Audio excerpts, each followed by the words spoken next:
नमस्कार दोस्तों, आप सभी का विक्टेडा पे स्वागत है। कैसे हो आप लोग? सभी को जय हिंद, सभी को राम राम मेरे भाई। आप सभी को पता है कि सीआरपीएफ की वैकेंसी अभी तक पेंडिंग पड़ी हुई है। किस वजह से पेंडिंग पड़ी हुई है उसके बारे में मैं आप सभी को बताने वाला हूं कि सीआरपीएफ हेड कांस्टेबल मिनिस्टर की वैकेंसी अभी तक क्यों, एकदम जेन्युइन रीजन आप सभी को बताने वाला, एकदम ऑथेंटिक प्रूफ के साथ आप सभी को बताने वाला। चलते हैं, वीडियो स्टार्ट करते हैं। वीडियो अच्छी लगे, आपको इन्फॉर्मेशन जरा सा भी अच्छी लगे तो एक लाइक का बटन दबा देना मेरे भाई, उसको कोई पैसा नहीं लगता। और चैनल को सब्सक्राइब कर देना क्योंकि इस चैनल पे आपको सबसे ऑथेंटिक इन्फॉर्मेशन मिलती है। प्लीज सब्सक्राइब कर देना, रेड कलर का दबा देना छोटा सा। चलिए इंस्टाग्राम से फॉलो भी कर। चलते हैं, वीडियो को स्टार्ट करते हैं। देखिए मेरे भाई, आप सभी को पता है कि जो सीआरपीएफ की जो वैकेंसी आई उसका जो रिटर्न एग्जामिनेशन था वो मार्च तक कंप्लीट हो गया। 11 मार्च उसकी लास्ट था। 11 मार्च तक उनका पूरा हो गया। उसके बाद आंसर की भी आ गई, आंसर की भी आपने मिला लिया, सब कुछ कर लिया, मगर उसके आगे का कुछ पता नहीं चल पा रहा। अब क्यों पता नहीं चल पा रहा उसके बारे में थोड़ा सा बता देता हूँ। तो सबसे पहले मैं ऑफिशियल वेबसाइट पे अगर आप देखेंगे तो सीआरपीएफ की ऑफिशियल वेबसाइट है, ठीक है।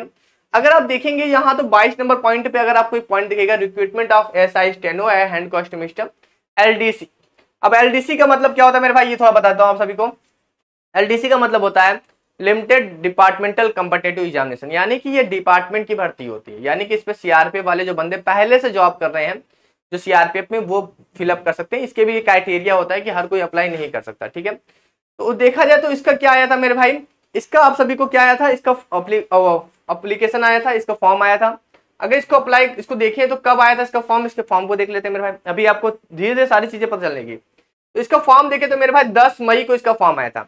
यानी कि मार्च, ठीक है, मार्च अप्रैल मई, यानी मार्च में तो आपका पेपर कंप्लीट हुआ, उसके बाद अप्रैल मई में जाके इसका फॉर्म आया था। और इसका पेपर कब रखा गया था, इन्होंने पेपर रखा था इन्होंने 22 से 28 जुलाई, 22 से 28 जुलाई को 2023 में इन्होंने अपना पेपर रखा था। यानी जुलाई अभी हाल ही में, सोचो मई में फॉर्म आया, उसके जुलाई में इन्होंने पेपर रखा। अभी आपका पेपर कंप्लीट हो चुका है। अब समझना, यहाँ इनका ये पेपर का हो गया। उसके बाद कुछ एक कॉरिजेंडम आया। कॉरिजेंडम क्या आया मेरे भाई, कॉरिजेंडम ये आया कि इसकी जो डेट थी, फॉर्म तो बोला गया था 10 तारीख को स्टार्ट हो जाएगा, मगर 10 तारीख को फॉर्म स्टार्ट नहीं हो पाया। 10 तारीख को फॉर्म स्टार्ट नहीं हो पाया। फॉर्म स्टार्ट कब से हुआ मेरे भाई, 16 मई से फॉर्म स्टार्ट हुआ। और इसकी लास्ट डेट जो थी उसको भी एक्सटेंड किया गया, यानी कि 6 जून कर दिया गया। और उसके बाद जो क्लोजिंग डेट थी 6 जून कर दी गई, यानी कि अब जून तक इनका हो गया था। अब इनका पेपर जुलाई में हुआ कि नहीं हुआ मुझे इतना कुछ याद नहीं, मैं पेपर हुआ तो होगा ही, क्योंकि इनकी आंसर की आई है। अगर पेपर नहीं हुआ होता तो ऑब्जेक्शन लिंक कैसे आता। अगर आप देखेंगे तो मेरे भाई यहाँ पर आप सभी को एक ऑब्जेक्शन लिंक दिखेगा, ये लिंक भी जारी किया गया इनका। अगर आप देखेंगे तो लिंक भी ओपन होता है, यानी कि पूरी चीजें इनकी कराई गई, सब कुछ इनका हुआ। अब यही एक रीजन पड़ रहा है जिसकी वजह से सीआरपीएफ जो एससीएम की वैकेंसी जो डायरेक्ट वालों की है और जो इनडायरेक्ट वालों की है, इनडायरेक्ट मतलब कि आप सभी के डिपार्टमेंट वालों की है, वो सारी वैकेंसी को एक साथ ये कंडक्ट कराना चाहते हैं आगे। ऐसी बातें मुझे डिपार्टमेंट से पता चली हैं। तो अगर आप देख सकते हो यहाँ पर एडमिट कार्ड भी डाउनलोड करने का इन्होंने लिंक दे रखा था। यहाँ पर देखो, यहाँ पर एडमिट कार्ड डाउनलोड करने का भी लिंक दे रखा था। मतलब इन्होंने सारा सब कुछ दे रखा था। अगर इसकी वैकेंसी की बात करें तो बहुत लोगों को लगेगा वैकेंसी तो कम आई होगी, 2-4 वैकेंसी आई होगी, थोड़ी सी वैकेंसी आई होगी। नहीं, थोड़ी सी वैकेंसी नहीं आई है मेरे भाई। अगर आप देखोगे इसमें वैकेंसी की बात, तो वैकेंसी इसमें काफी अच्छी खासी वैकेंसी आई थी। टोटल अगर हेड कांस्टेबल मिनिस्टर की बात करें तो 224 वैकेंसी आई थी, काफी अच्छी वैकेंसी है। इतना तो आईटीबीपी में डायरेक्ट में वैकेंसी आती है। 27 वैकेंसी स्टेनो में आ रखी है, 11 वैकेंसी बीएसएफ में आई थी डायरेक्ट। सोचो वैकेंसी कितनी अच्छी खासी वैकेंसी यहाँ पर आई थी। और यही एक रीजन निकल के आ रहा है जिसकी वजह से आप सभी की जो वैकेंसी है उसको थोड़ा सा डिले किया जा रहा है। डिले किस वजह से किया जा रहा है कि अब ये सोच क्या रहे हैं कि अभी देखो इसका जुलाई में पेपर हुआ और ऑब्जेक्शन वगैरह आ गया, अगस्त वगैरह में सब कुछ कंप्लीट हो गया होगा। तो अभी तो सितंबर ही चल रहा है, तो सितंबर कंप्लीट हुआ, यानी कि अक्टूबर नवंबर में आप सभी की टाइपिंग होने की बहुत अधिक संभावना है, बहुत अधिक संभावना है।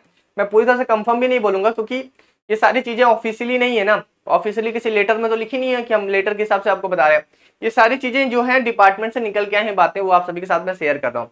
तो ये इसका एक वैलिड रीजन है, कोई कोर्ट केस वगैरह वाला रीजन नहीं है। मैंने बोला था कि जांच करना, तो उसी के आधार पर उस वीडियो बनाने का ये फायदा हुआ कि काफी लोगों ने इस वीडियो को देखा और अपने अपने ओपिनियन दिए, और कुछ ओपिनियन ऐसे थे जो डिपार्टमेंट की तरफ से ही दिए गए थे। तो वो सारी चीजें मैंने पता की, बातचीत की, तो उसके बाद ये वेरीफाई हुआ कि हाँ ये रीजन चल रहा है कि जो एलडीसी की वैकेंसी, जो डायरेक्ट वाली वैकेंसी जिससे आप लोग को फ्रेश बंदे, और एलडीसी मतलब कि जो पहले से डिपार्टमेंट में काम कर रहे हैं, उन सारी वैकेंसी को साइमल्टेनियस कराना है, यानी एक साथ कराना है।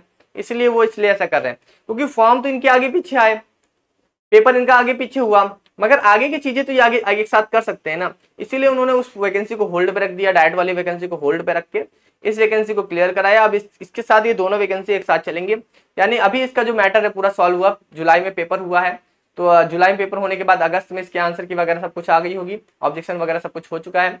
अब इसके बाद इसका रिजल्ट जो आएगा और उसका जो रिजल्ट आएगा वो दोनों एक साथ आएगा। मगर आप सभी को मैं एक राय ये देना चाहता हूँ कि आप रिजल्ट का इंतजार कर रहे हो तो करो, कोई दिक्कत नहीं है। मगर जो रिजल्ट के आगे का प्रोसेस होने वाला है, जैसे टाइपिंग इसकी हल्के में मत लेना मेरे भाई, टाइपिंग बिल्कुल हल्के मत लेना। टाइपिंग बहुत तगड़ी टाइपिंग होती है इसमें। अब बीएसएफ से हार्ड टाइपिंग इसमें होती है, मैं कहूँगा सबसे हार्ड टाइपिंग इसकी होती है, क्योंकि इसमें क्राइटेरिया जो है बहुत अलग अलग क्राइटेरिया है, ठीक है, उनको फॉलो करना पड़ता है। और साथ ही साथ आपको एक राय ये भी दूंगा कि भाई मेडिकल अपना जो है वो फिट कर लो, चाहे वो वजन हो, चाहे कोई प्रॉब्लम हो, चाहे कोई टैटू हो, भाई अभी जाके उसका ठीक कर लो। क्योंकि भाई फिर मेडिकल में जाके फाइनल में फेल हो गए तो बीएसएफ वालों की तरह आप रोगे तो बहुत बुरा लगेगा भाई। पेरेंट्स फोन करके करके बोल रहे हैं कि बच्चा मेरा इतना फाइनल तक पहुंचा, एक छोटी सी प्रॉब्लम की, किसी को गाइनो था, किसी को पाइल्स था, किसी को टैटू था, किसी को वजन की प्रॉब्लम थी, वजन से लोग फेल हो रहे हैं। बताओ, ऐसी सी वजह से फेल हो रहे हैं जो वजह होनी ही नहीं चाहिए थी। तो आपके ऊपर डिपेंड कर रहा है कि आपका फाइनल सिलेक्शन होगा कि नहीं होगा। रिटर्न निकाल लेना फाइनल सिलेक्शन नहीं हो जाता, इसके बाद के अलग अलग जो स्टेजेस हैं उनको भी क्वालिफाई करना पड़ता है। तो आप क्वालिफाई करो, हर चीज करो, तभी आपका फाइनल सिलेक्शन होगा मेरे भाई, नहीं तो वरना होगा नहीं।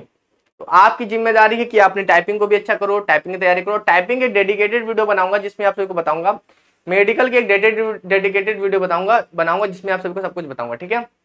तो मेरे भाई आप सभी के अंदर अब थोड़ा सा जोश आना चाहिए, थोड़ा सा आपको जागना चाहिए, अवेयरनेस होनी चाहिए कि भाई हाँ मेरा सिलेक्शन है, मुझे अब ये सब चीजें भी करनी। क्योंकि वजन, कई बच्चों ने वजन बढ़ा लिया होगा, कई बच्चों ने अभी अपनी बीमारी का भी कुछ ऑपरेशन ही नहीं कराया होगा, इलाज ही नहीं कराया होगा भाई। और एक बात और बता दूं, हर किसी की ऑपरेशन की अलग अलग डेट होती है।